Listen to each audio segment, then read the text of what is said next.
안녕하세요. 죄안가족 여러분, 김성민 목사입니다. 오늘 하루도 우리를 사용해 주셔서 하나님의 귀한 뜻을 이루시길 원하시는 그 하나님 목적을 이루어 드리는 귀한 하나님의 사람들이 되어지기를 주의 이름으로 바랍니다.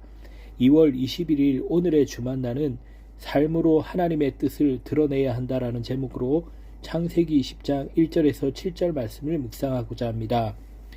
아무리 큰 소리 치는 사람이라도 실수하기 마련이고 아무리 실력이 뛰어난 사람이라도 실패하기 마련입니다.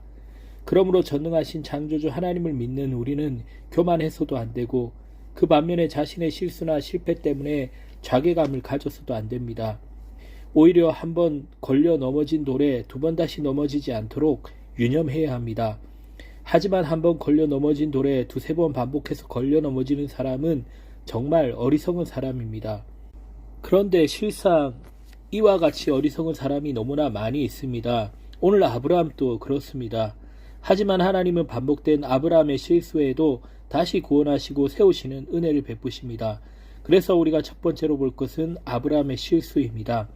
아브라함은 오랫동안 살던 마므레를 떠나 그랄에 거주하면서 자기 아내 사레를 누이라고 하였습니다. 하나님과 동행해오던 아브라함은 이제 새로운 환경과 주변 정세에 관심을 빼앗기게 되면서 불안과 두려움에 사로잡히게 되었습니다. 그래서 어떻게 하든지 살아야겠다는 생각 때문에 낯선 이방인들에게 아내를 가리켜 누이라고 실수를 한 것입니다. 일단 믿음의 생각 대신에 자기 위주의 생각을 하기 시작하니까 지금까지 없어서는 안 될 사랑스러운 반려자가 가장 큰 위기의 조건이라는 판단을 하게 된 것입니다. 참으로 어처구니 없고 놀라운 변화가 아닐 수 없습니다. 그런데 실제로 아브라함에게는 위기도 없었고 아내 사라가 변심한 것도 아닙니다. 또 이방인들이 아내 사라를 빼앗아가겠다고 무기를 들고 쳐들어온 것도 아닙니다. 더욱이 하나님의 사랑과 능력에는 변함이 없었습니다. 문제는 자기 자신이었습니다. 주변 사람들에 대해 지레 겁을 먹은 것과 자기만 살아야겠다는 이기적인 생각이 심각한 불행을 초래하게 되었습니다. 그는 여전히 그에게 방패되어 주시겠다고 말씀하시는 하나님을 기억했어야 했습니다. 사라가 아브라함의 누이라는 말을 들을 그란 왕은 아무 끄리낌 없이 사람을 보내어 사라를 데려가고 말았습니다. 아브라함은 자기 꾀에 자기가 넘어가고 말았습니다. 그러니 얼마나 괴롭겠습니까?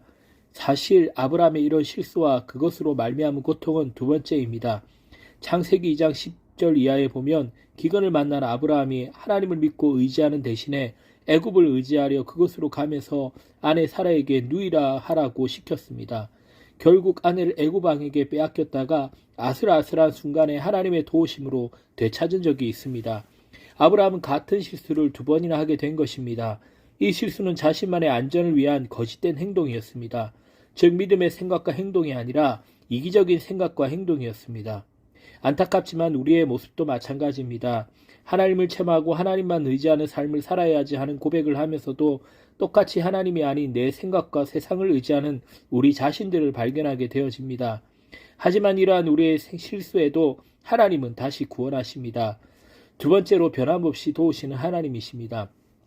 아브라함은 두 번이나 같은 돌에 넘어지는 잘못을 범했지만 하나님의 사랑은 여전히 변함이 없습니다.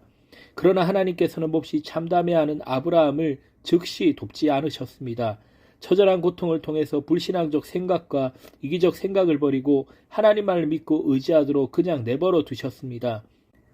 아브라함의 마음이 극히 아픈 밤에 비로소 하나님께서는 사라를 데려간 아비멜렉에게 현명하여 말씀하셨습니다. 내가 데려간 이 여인으로 말미암아 내가 죽으리니 그는 남편이 있는 여자임이라. 그러자 아직 사라를 가까이 하지 않은 아비멜렉은 그가 나에게 이는 내 누이라고 하지 아니하였나이까. 그 여인도 그는 내 오라비라 하였사오니 나는 온전한 마음과 깨끗한 손으로 이렇게 하였나이다라고 말을 했습니다.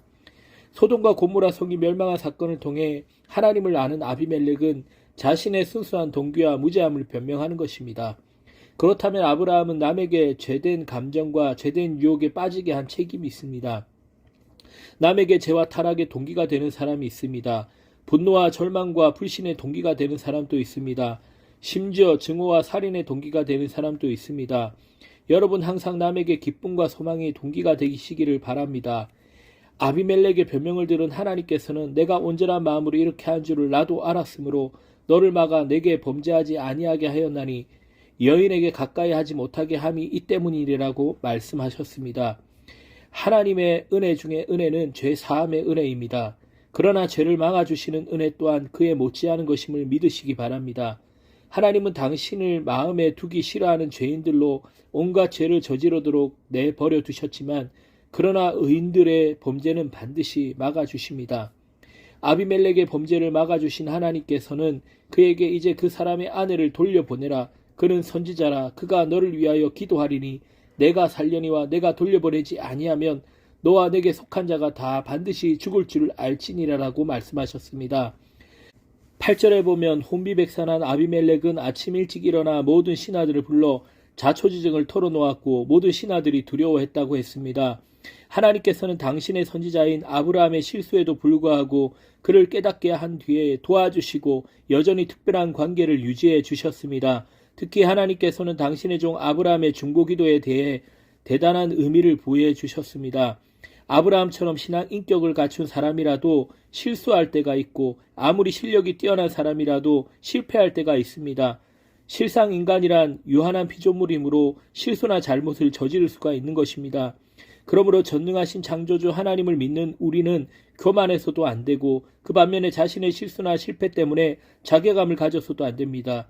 오히려 한번 걸려 넘어진 돌에 두 번 다시 걸려 넘어지지 않도록 유념해야 할 것입니다.